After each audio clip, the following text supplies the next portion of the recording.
참 많은 사람들이 예수님을 따랐습니다. 예수님께서 이 땅에 오신 목적은 사람들을 살리는 역사를 친히 실행하시기 위해서 오셨습니다. 자기는 내어 던지고 내려놓고 자기 자신은 높고 높은 보좌를 다 내려놓고 이 땅에 오셔서 철저하게 비하되셨습니다. 낮고 천한 이 땅에 오셨죠. 그리고 가장 낮은 자리에서 섬김의 헌신적인 역사를 진행했습니다. 예수님이 이 땅에 오신 목적이 바로 그겁니다. 자기를 위하지 않고 바로 저와 여러분들을 위해서 예수님께서 자신의 전부를 내어주셔서 살을 지키시고 피를 흘리시고 물을 흘리시고 그러시면서 마침내 죽기까지 자기 자신을 다 내어주셨죠. 예수님께서 이 땅에 계시는 동안에 해주신 말씀 가운데 의미심장한 말씀이 있었는데, 친구를 위하여 목숨을 버리면 이에서 더 큰 사랑이 없나니 그랬습니다. 사실 이 말씀은 진정한 친구가 꼭 그렇게 헌신하고 좋은 일을 한다는 뜻도 있겠습니다만, 예수님 자신이 우리의 가장 가까운 측근에서 친구가 되어주셨다는 것입니다. 좋은 친구, 예수님께서 그 표준을 말씀하셨는데 바로 사랑하는 자기 친구를 위해서 대신 죽어주기까지 한다는, 그게 바로 진짜 되게 친구라는 겁니다. 세상의 친구 간의 의리도 지키고 우정이 있다고 합니다만, 세상 사람들이 그렇게 바로 자신의 친구를 위하여 죽기까지 자기 목숨을 내어놓는 사람이 있을까요? 흔하지 않을 겁니다. 그러나 오늘 예수님은 우리를 위하여 전부를 내어주신 사랑을 실천하시고, 그리고 영원히 죽을 수밖에 없는 곳에서 영원히 사는 구원의 역사를 선물로 오늘 저와 여러분들에게 주셨죠.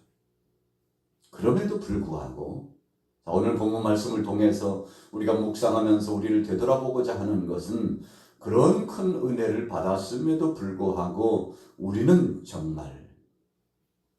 나는 정말 예수님 측근에서 주님을 모시고 살면서 어떤 삶으로 주님께 대해드렸나, 바로 이겁니다. 오늘 주제가 바로 그겁니다. 다른 사람들은 그렇다 할지라도 나는 어땠을까라는 것을 다시 한번 비교적으로 진단해보고 우리 자신을 성찰해 보고자 하는 것이죠. 자, 본문에 보세요. 첫 번째 등장하는 인물이, 적어도 오늘 본문 속에서 처음 등장하는 인물이 구레네 시몬이라고 하는 사람이 등장합니다. 예수님께서 십자가의 형틀을 짊어지시고 골고다 언덕까지 가시는데 쓰러지고 넘어지고 다시 일어나고 또 쓰러지고, 이것이 예수님께서 채찍에 맞으시고 고통당하시는 십자가의 이 축 기둥을 짊어지시고 가시는 바로 그 행보의 길이었습니다.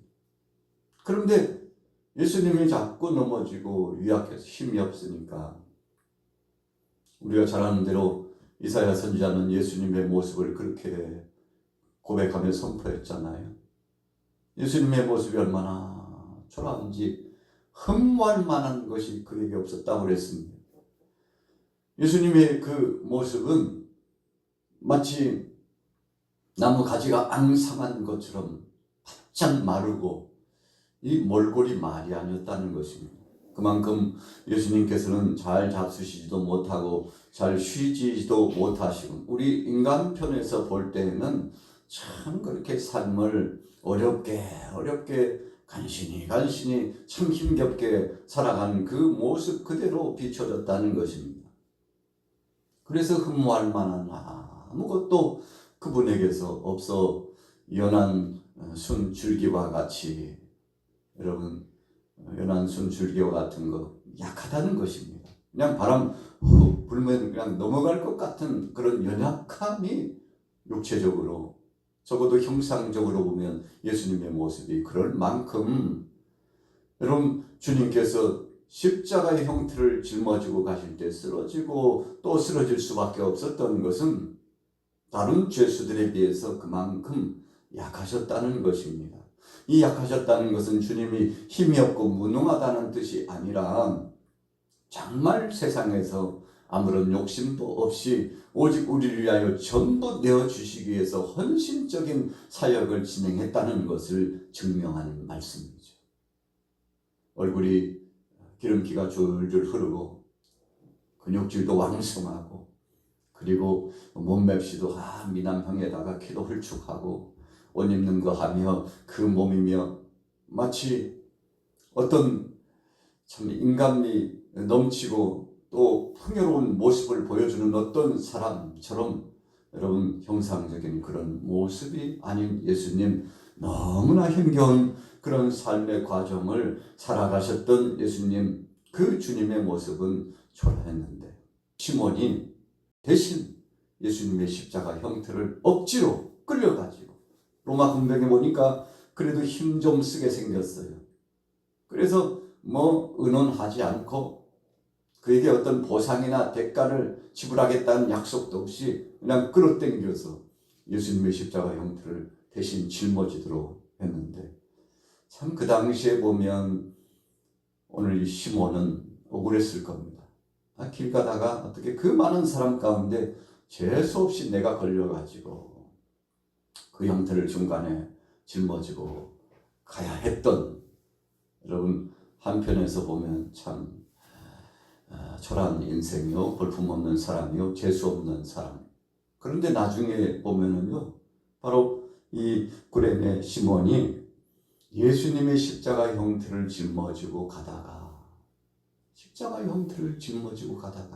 그 당시에는 잘 알지 못했는데 나중에 보니까 그분이 메시아였다는 사실을 알고 그분이 그리스도였다는 사실을 알고 주님께서 나를 위하여 그렇게 진액을 쏟고 고통을 당하셨다는 것을 알고 주님 앞에 영광을 돌리고 찬송을 올려드리고 주님의 제자가 되어가지고 마지막 그가 목숨이 닿는 날까지 헌신적인 사역을 진행했다는 바로 그런 역사적인 사료가 구전에 의해서 전해져 오고 있는 것이죠.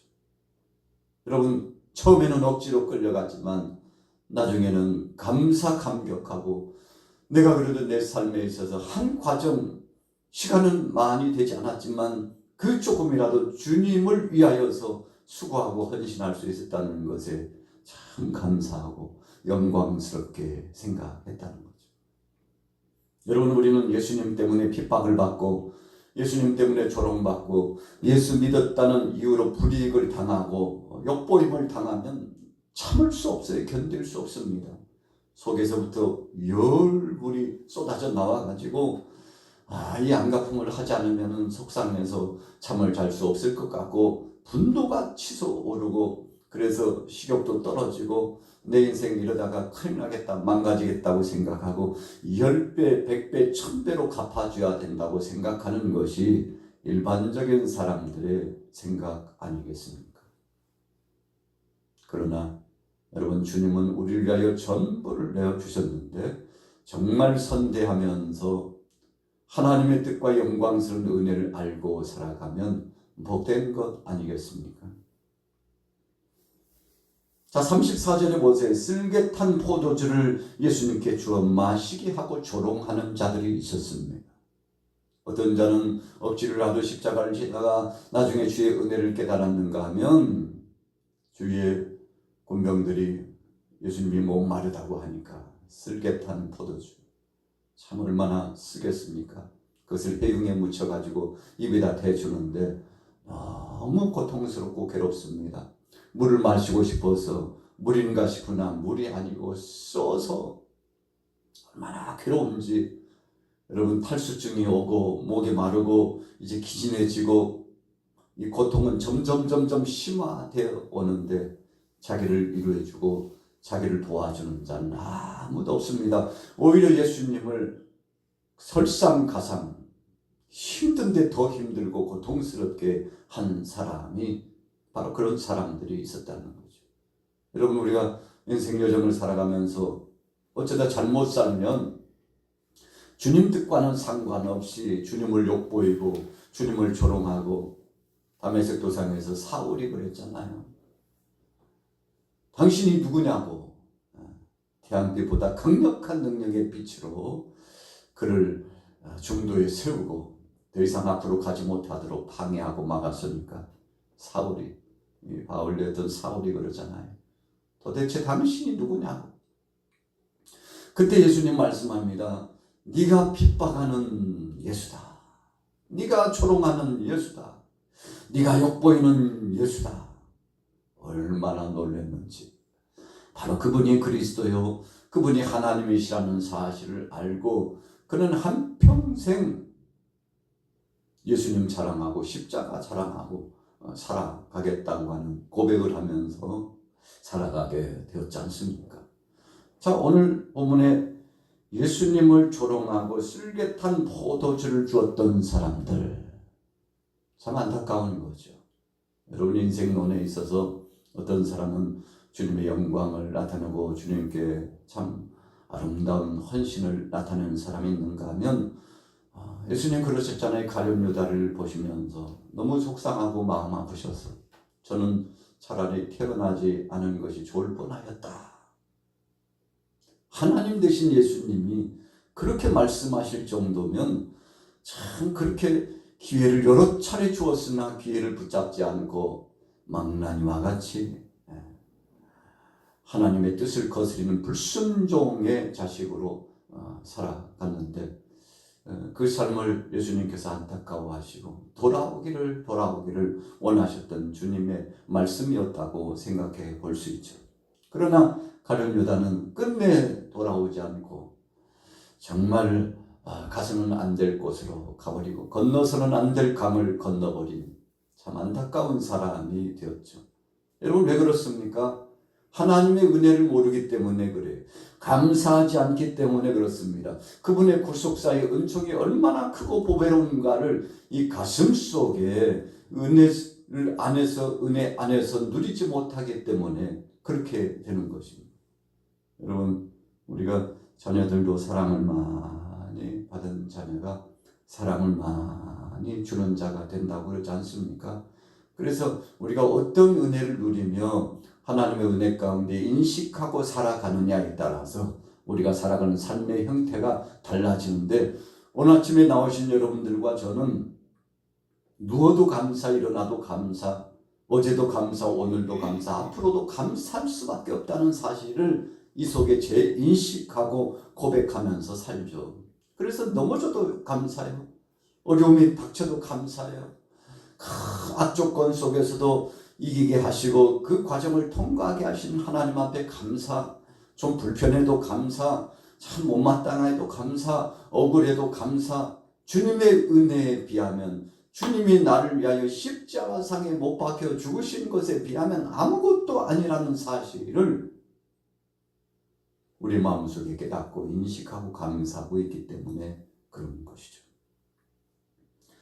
자, 39절에 보세요. 지나가는 사람들은 어땠나요? 자기 머리를 흔들며 예수를 모욕하여 이르되 성전을 헐고 사흘에 짓는 자여 네가 만일 하나님의 아들이거든 자기를 구원하고 십자가에서 내려오라. 자, 여기 지나가는 사람들이 어떤 사람입니까? 예수님이 말씀하시는 것을 귀에 닳도록 듣고 지식적으로 아는 사람들. 달리 표현하면 예수님께 은혜 많이 받고 사랑 많이 받았던 사람들이 그분이 어떤 분인지 그분의 말씀을 들었어요. 그분을 통해서 정말 좋은 일을 많이 혜택을 누렸던 사람이 그래서 예수님을 평가하잖아요. 성전을 헐고 사흘에 짓는다고 했지. 아이고 그런 자가 어떻게 저렇게 십자가에 매달려가지고 고통스럽게 최후를 맞이하게 됐을까? 아이고 우습지 않아? 자기 앞가름도 못하면서 뭐 이렇게 하느니 저렇게 하느니 하면서 예수님을 조롱했던 것이죠. 여러분 성전을 헐라 사흘 만에 지으리라. 이 말씀은 예수님께서 너희가 나를 십자가에 못 박아 죽게 하면 사흘 만에 부활하리라. 이 말씀이었거든요. 그 진의 의미를 알지 못했던 사람들이 예수님을 조롱했어요. 예수님의 죽으심의 길은 바로 나를 위한 길임을 알지 못했어요. 우리를 위한 길임을 알지 못했어요. 그래서 예수님을 욕보이고 조롱한 것이죠. 여러분, 우리가 인생 여정을 살아가면서 가장 나쁜 사람이 있다면 은혜를 모르는 사람입니다. 부모의 은혜를 모르는 사람, 나쁜 사람이에요. 함께 살아가는 공동체 안에서 우리의 이웃들의 그 사랑과 은혜를 모르고 살아가는 사람은 정말 아름답지 못한 삶을 살아가는 사람이죠. 복된 사람은 어떤 사람입니까? 은혜를 알아요. 내게 그런 사랑을 주고 나와 함께 했던 그 사람. 그래서 그 사람을 선대하고 평생 갚아도 갚을 수 없는 은혜를 받았다고, 사랑을 받았다고 감사하면서 살아가면요, 말이 다르고 행동이 다르고 삶이 달라져요. 그래서 우리 삶 속에 가장 아름다운 표준은 감사라고 그랬잖아요. 그래서 감사하는 사람은 성격이나 성향이나 말이나 행동, 거지, 언행, 심사가 아름답고 복될 수밖에 없어요. 포근한, 요즘 이제 찬바람이 불어오니까 포근하고 따뜻한 옷이 자꾸만 두꺼워져요. 이제는 외투를 거쳐야, 파카를 입어야만이 체온을 유지하는 날씨가 되었습니다. 그래서 이 옷을 입으면 얼마나 포근하고 따뜻한지 몰라요. 난로가 그리워지잖아요. 따뜻한 난방장치의 방이 그리워지잖아요. 여러분, 그런 것입니다. 오늘 본문 말씀 속에 또 한 가지 안타까운 것은 41절이에요. 같이 한번 읽어볼까요? 41절 시작. 그와 같이 대제사장들도 서기관들과 장로들과 함께 희롱하여 이르되 그가 남은 구원하였으되 자기는 구원할 수 없도다. 그가 이스라엘 왕이로다. 지금 십자가에서 내려올지어다. 그리하면 우리가 믿겠노라. 예수님이 얼마나 많은 일들을 보여주셨습니까? 얼마나 많은 말씀을 주셨습니까? 그런데 뭐라고 말하고 있습니까? 시대적으로 맨 선대에 서 있을 지도자들, 그래서 앞다투어 저분은 그리스도라고. 우리가 하나님 말씀에 의해서 보니 저분이 행하는 모든 것들을 분석하고 연구하고 말씀을 통해서 또 쪼개고 이 말씀의 진리를 파악하고 보니 분명히 저분은 이사야서에 말씀한 그 약속된 메시아 그리스도라고. 구약의 그 수많은 선지자들이 오시리라고 우리에게 약속의 말씀, 하나님의 말씀을 주셨는데 바로 저분이 그분이라고. 여러분, 사실 41절부터 42절, 43절에 사람들을 향하여서 선동하면서 말했던 이들은 오히려 적대적인 감정이 아니라 긍정적으로 저분은 바로 그리스도시라고, 만왕의 왕이시라고 그러면서 추천하고 사람들을 선도하고, 그래서 예수님 앞에 나올 수 있도록 이렇게 함께 협력해서 주님 앞에 영광 돌려야 될 사람 중에 1번이었습니다. 그러나 가장 선두에 서야 될 사람들이 가장 꼬발이 끝쪽에 서가지고 주님을 조롱하고 희롱하고 마지막에 결론을 내리는 겁니다. 여기에 나타난 대제사장들과 서기관들과 장로들은 대부분 사내들인 공회원일 가능성이 많아요. 아주 중추적인 그 자리에서 사역을 진행하는 사람들이었을 겁니다. 그럼에도 불구하고 분별할 만하고 알만한 사람들이 더 예수님을 조롱하고 희롱하고 욕보였다는 것이죠. 여러분, 이 시대를 살아갈 때 우리에게 느껴지는 것들이 바로 그런 바가 있을 수 있습니다. 저 사람은 그러지 않을 것 같은데 저 사람이 왜 그랬을까? 여러분, 실망감이 몰려올 때가 있죠. 어떤 사람이 그런 체험을 했다고 그러지 않습니까? 천국에 들어가 봤는데 꼭 와야 될 사람은 오지 않고 오지 않으려고 생각했던 사람이 거기에 있었다는 것에 깜짝 놀랐다고 그랬는데, 여러분, 오늘 본 말씀이 우리에게 주시는 시사성, 그 의미가 매우 큽니다. 뭐라고 주님 말씀합니까? 그러면 너는 어떤 삶을 살고 있느냐? 나를 조롱하는 자요 핍박하는 자인가? 아니면 나를 찬양하고 내게 경배하고 내 뜻을 위하여 충성하는 자인가? 이렇게 물으시는데 우리는 전자에 속하지 않고 후자에 속해서 죽도록 주님 앞에 충성하고 주님의 영광을 기억하고 감사하고 주님 앞에 전부를 내어드리는 그런 복된 사람이 되시기를 예수님의 이름으로 축원합니다.